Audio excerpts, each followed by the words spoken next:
Insane. The next public broadcaster warns about a total loss of Bitcoin. NDR says here in their latest podcast episode, the potential for a total loss with Bitcoin is particularly highlighted. I don't know what's going on here, but more and more German public broadcasters, whether it's the Consumer Center, ZDF, and so on, you can go through BaFin and whatever. There are so many examples now from public institutions that are really going hard against Bitcoin. It could really be that their whole setup is in trouble because they realize, hey, their classic structure of just putting money in a bank account, saving money somehow in a bank account, is now falling apart, and now they have to go all out against Bitcoin. This report not only states that Bitcoin can suffer a total loss, but also that it has no material value. It's just the belief behind it that supposedly strengthens Bitcoin, making it a pure speculative bubble, and so on. We're going to take a look at all of this right away. This is really something else. But we have to clarify again that the only thing that guarantees you a loss here is the fiat money system. If you save in dollars, if you save in euros, just as Robert Kiyosaki says, savers are losers. People who are saving in fiat currencies, in paper currencies, are going to lose massively, and a total loss is guaranteed. Mathematically, it's guaranteed that the fiat system will eventually crash because over-indebtedness will lead to hyperinflation or a currency reset. And you really have to recognize and say that, and many people still believe what is said on television. I know so many people, even older folks, who watch this all day long, and when they hear things like total loss of Bitcoin, it's really misleading. I'm so glad I don't have to participate in this nonsense anymore and don't have to pay those mandatory fees either, because you basically have to pay these mandatory fees just to get screwed over, to be told what's a scam, and here Bitcoin is labeled as a scam. But the things that are really scams, the ones that are systematically taking away your money, your purchasing power, like the fiat money system, there's no warning about that at all. People just say, okay, just keep your money under the pillow and it'll be fine. But now check out this crazy reporting. That really blew my socks off. I keep saying this, that it blows my mind, but I'm not even wearing any socks because I'm in El Salvador right now. But still, just take it all in. Since the US election, the price of Bitcoin has skyrocketed like never before, surely not without reason. Donald Trump courted the crypto scene during the US election campaign and promised to make the USA a Bitcoin superpower. And we've been asking all morning, what's behind this surge? And just an hour ago, we heard that even teenagers in Germany are already eagerly gambling their pocket money with cryptocurrency. So, is it worth it for private investors to get into this asset class? What are the advantages? What are the risks? We want to talk about that with Herman Joseph Tenhagen, the editor-in-chief of the independent consumer website Finance Tip. Good morning. Good morning. Hello, Mr. Tenhagen. The price of Bitcoin seems to only know one direction right now, and that's up. The dollar mark seems to be within reach. Can that be explained solely by Donald Trump's election victory? That's essentially explained by Donald Trump's election victory and the surrounding circumstances. So there are people who don't believe in the state, and for them, an investment or a supposed investment in such a cryptocurrency, which is independent of the state, might also be an incentive, but that also shows the risk. It's not an investment backed by any material value, it's just the belief behind it. Maybe you can explain that to us again. What makes cryptocurrency so interesting, so attractive for investors? Cryptocurrency relies on belief in encryption technology and Bitcoin's scarcity, with a limited number of Bitcoins. This scarcity means no inflation, as more Bitcoins can't be created. It's a mathematical process. What's behind Bitcoin is that there will only ever be a limited number of Bitcoins, and that's why these Bitcoins, or this theory, become scarce for individuals, since you can't just create more Bitcoins. There can't be inflation in that sense, because there are only these few Bitcoins. However, it's all a mathematical process. So it relies on a mathematical process. And I have to believe in that process and that it always works. And that's what's puzzling for me as someone who's been dealing with investments for a long time about this development, because this mathematical process, the blockchain, what's mathematically behind it is really interesting for the economy. The belief that you can create or store value in this way is what I'm missing, like Warren Buffett. That's what I lack. There are these big disputes between Bitcoin supporters and people like Warren Buffett who say it's all an illusion. We don't need it. And that's why I'm more on the side of it being an illusion, fundamentally. So this is not an investment where I would put my retirement savings because there's no value behind it. It's just the belief behind it. Well, this is really something else. It's also made very clear here, this is not an investment where you should build your retirement savings. And what's really, really interesting is that there's absolutely no neutral reporting here. So, the host is already saying in the announcement that more and more young people are basically gambling their money with Bitcoin, and then the other host jumps in and makes a big fuss about why Bitcoin is so incredibly bad. He's addressing different things here. He basically says it has no material value. It's only based on the belief behind it. 2001. Then you could also ask the counter question, what is the fiat money system based on? It's based on belief just the same. So everything is basically a kind of belief construct. The difference with Bitcoin, though, is that he says it's some kind of purely mathematical process, and there's some sort of scarcity theory or something like that, and you basically just have to trust the algorithm and believe in it. The difference with fiat money is that I really have to believe that the central bankers won't exploit the money monopoly, that they won't print more money than they might claim. With Bitcoin, it is the scarcity theory that he is talking about here, which is actually not a theory at all, but is actually something like a natural constant, almost like a law of nature. There are clearly defined rules here that cannot be changed easily. So, I don't have to believe in it. I can verify it myself. I can go into the source code, and there you can see the part. It's like a mathematical clause where you can see that every 4 years, the block rewards will be halved. This ultimately leads to us having about 20.9999 million Bitcoin, or around 21 million Bitcoin in total. And we have this scarcity happening every 4 years.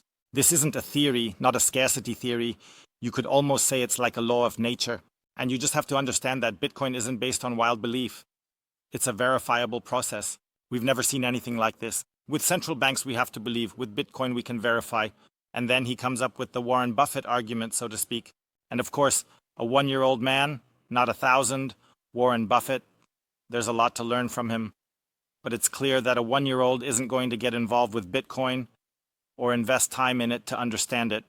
Warren Buffett also benefits massively from the fiat money system, so he tends to have a hard time understanding this, because he would essentially be sawing off his own branch here. It's always like that.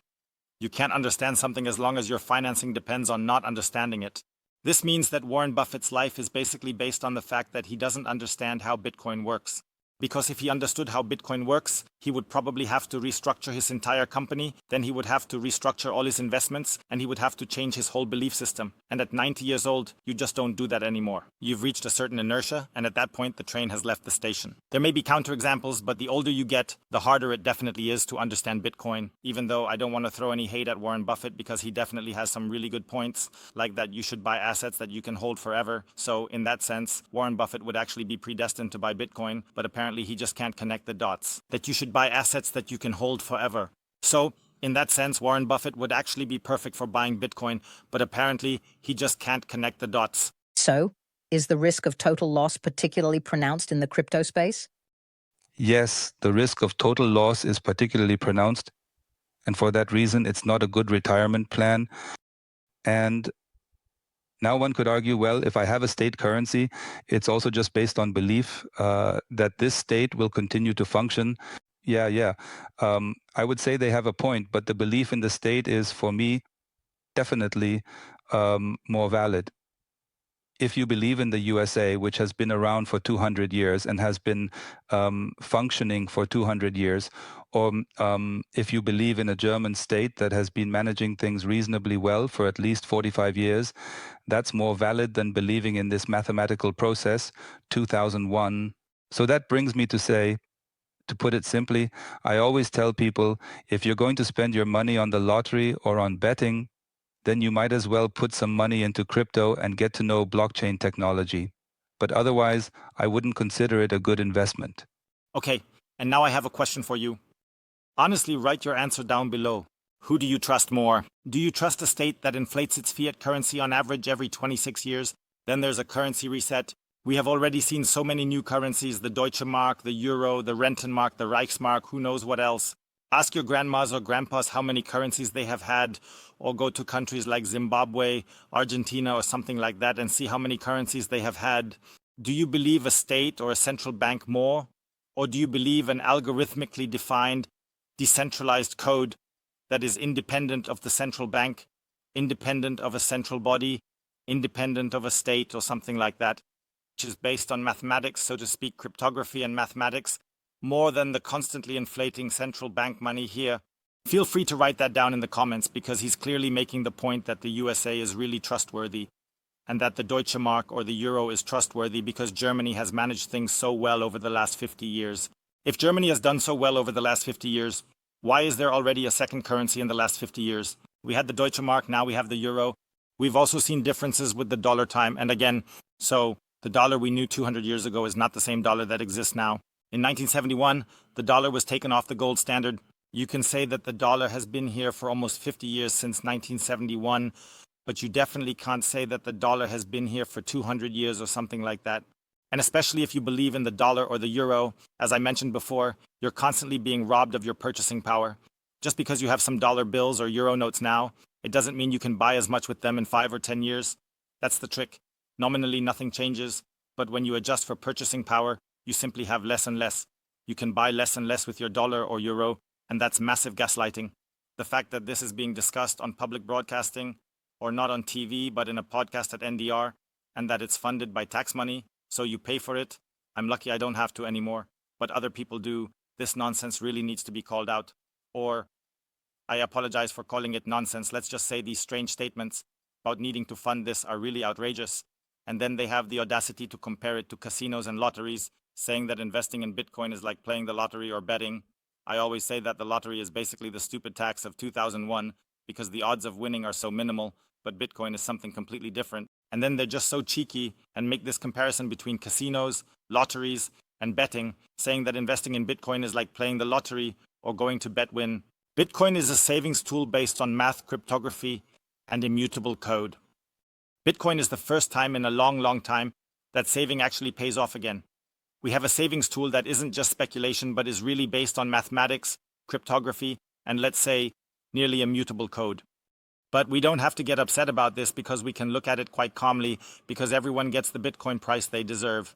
Financial expert Ten Hagen will be buying Bitcoin at 2 million, at 3 million, while we can already get it for, or some people have even bought it for 1,020 euros or something like that, and he's just going to be very late to the game. So, you can get worked up about it, but you really don't have to, because that just means better buying opportunities for us, since the mainstream still hasn't grasped that we have an asset that everyone needs, that almost no one understands, but that no one can stop.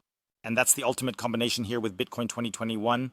And if you want to buy Bitcoin now, I'll put a link to 21 Bitcoin down below where you can easily buy Bitcoin. Of course, you can also support our channel. It's a win-win situation. With the code Bitcoin Hotel, you also get a little discount. It's cool for you, it's cool for me, or it's cool for our channel. So you can basically front run all the NDR reporters now. They'll be buying in the million. You can already buy Bitcoin here for just under US dollars. I'll put the link down below, as I said, 2001. Let me know what she says about the massive statements from the public media. See you, take care, peace out.